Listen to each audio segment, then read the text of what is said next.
Hello बच्चों, good morning. I'm Sanjay Bhatnagar this side. Welcome to my YouTube channel and I welcome you to my channel Economics by Sanjay Bhatnagar.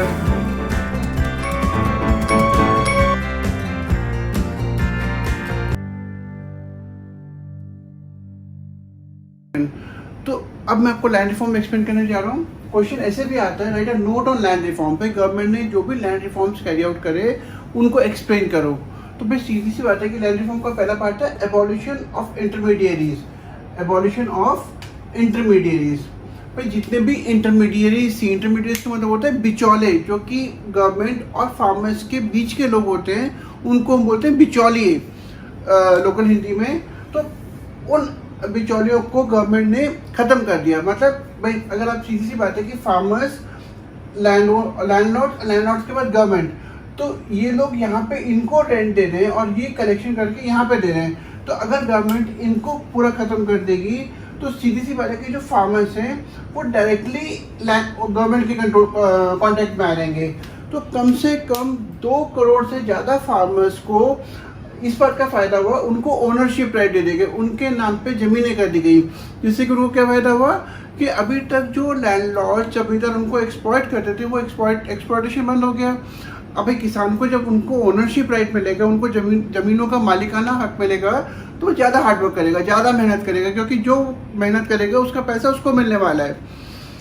और दूसरा point, लेकिन यहाँ पे problem यहाँ पर क्या आई कि जो गवर्नमेंट ने इंटरमीडियरीज को एबॉलिश करा, जमींदारी सिस्टम को हटाया, तो उस पॉलिसी का एग्जीक्यूशन प्रॉपर नहीं करा. भाई गवर्नमेंट ने पॉलिसी तो बना दी कि जमींदारों को हटाएंगे, लेकिन बहुत सारे जमींदारों ने इस पॉलिसी में कुछ लूपहोल्स का मतलब है कुछ कमियां थी, उन कमियों का फ़ायदा उठाया और वो कुछ ना कुछ करके उन्होंने ज़मीनों को अपने नाम ही रखा. उन्होंने ज़मीनों को फार्मर्स को नहीं देने दिया.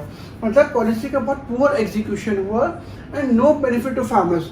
और जो बेचारा गरीब किसान था वो फिर बेचारे का बेचारा रह गया, उसको कोई फ़ायदा नहीं हुआ. अल्टीमेटली जो ज़मीनें ज़मींदारों की थी वो ज़मींदारों के पास ही रह गई. सिर्फ कुछ जगहों पे जहाँ पे कि पॉलिसी को प्रॉपरली एग्जीक्यूट करा गया, ये जो जमींदारी सिस्टम को अबॉलिश करने वाली पॉलिसी थी, इसको प्रॉपरली एग्जीक्यूट करा गया, उन जगहों पे फार्मर्स को फ़ायदा हुआ. बाकी स्टेट्स में इसका पूरा फ़ायदा फार्मर्स को नहीं मिला. ओके बच्चों, लैंड रिफॉर्म्स का जो दूसरा पॉइंट है वो है लैंड सीलिंग. भाई सीलिंग का मतलब होता है कि maximum amount of land a landlord और अ फार्मर कैन होल्ड. मतलब मैक्सिमम अमाउंट ऑफ ज़मीन जो एक किसान अपने पास रख सकता है. तो जब गवर्नमेंट ने लैंड सीलिंग एक्ट पास करा, एक लैंड सीलिंग एक्ट पास करा गया, जहाँ पे कि गवर्नमेंट ने एक मैक्सिमम लिमिट फिक्स कर दी. तो इसको अगर हम डिफाइन करेंगे तो कैसे करेंगे? Refers to fixing the specified limit of land which could be owned by an individual. Maximum amount of land जो कि एक किसान ओन कर सकता है, किसान अपने नाम पर रख सकता है. अब इसका मीनिंग क्या था? To promote equity. भाई पहले क्या होता था कि जो ज़्यादातर ज़मीन थी, बड़े बड़े ज़मीन के कई एकड़ों ज़मीन जो थी वो बड़े बड़े ज़मींदारों के नाम थी, और जो छोटा किसान था, छोटा जो गरीब आदमी था, वो कहीं ना कहीं सफ़र करा था. तो गवर्नमेंट ने जब देखा कि इससे बहुत ज़्यादा प्रॉब्लम्स हो रही हैं और जो ज़मींदार से वो इस सिस्टम का बहुत फ़ायदा उठा रहे हैं, तो गवर्नमेंट ने एक उस टाइम पर लैंड रिफॉर्म्स कैरी आउट करे, जहाँ पे कि उन्होंने इंटरमीडिएट्स को अबॉलिश करा और लैंड रिफॉर्म्स इंट्रोड्यूस करे, जहाँ पे एक एक्ट पास करा, जहाँ पे जिसे कहते हैं लैंड सीलिंग एक्ट. और उसके अंडर में उन्होंने क्या करा कि जितने भी बड़े बड़े फार्मर्स थे उनकी ज़मीनें उनसे ले ली गई और उसके बाद उसको रीडिस्ट्रीब्यूट करा गया, उसको दोबारा से बांटा गया उन किसानों के बीच में जिनके पास अभी तक ज़मीनें नहीं थी. मतलब क्या फ़ायदा हुआ इसका? एक प्रमोटेड इक्विटी, बराबरी बढ़ी, समानता बढ़ी आपस में. And to reduce concentration of land. भाई क्योंकि अभी तक ज़मीन के बहुत बड़े बड़े पार्ट्स कुछ बड़े बड़े ज़मींदारों के पास थे, तो इस एक्ट को पास करने के बाद वो जो कॉन्सेंट्रेशन था कि एक ही किसी खास ज़मींदारों के पास बहुत बड़े बड़े ज़मीन के टुकड़े हैं, वो कम हो गया.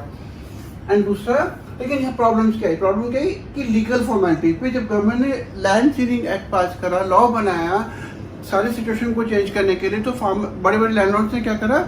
उन्होंने कोर्ट पे केस फाइल कर दिया.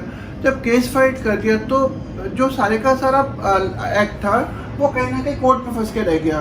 बहुत लंबे टाइम तक उस पर मुकदमा चला और मुकदमा चलने के बाद भी किसानों, और उसमें क्या था कि उस एक्ट में कुछ कमियां थी, उस एक्ट की कमियों का बड़े बड़े जमींदारों ने फ़ायदा उठाया और अल्टीमेटली जो फ़ायदा गरीब किसानों को मिल सकता था इस एक्ट के अंडर में वो नहीं मिला और अमीर आदमी, अमीर फार्मर अमीर का अमीर रह गया।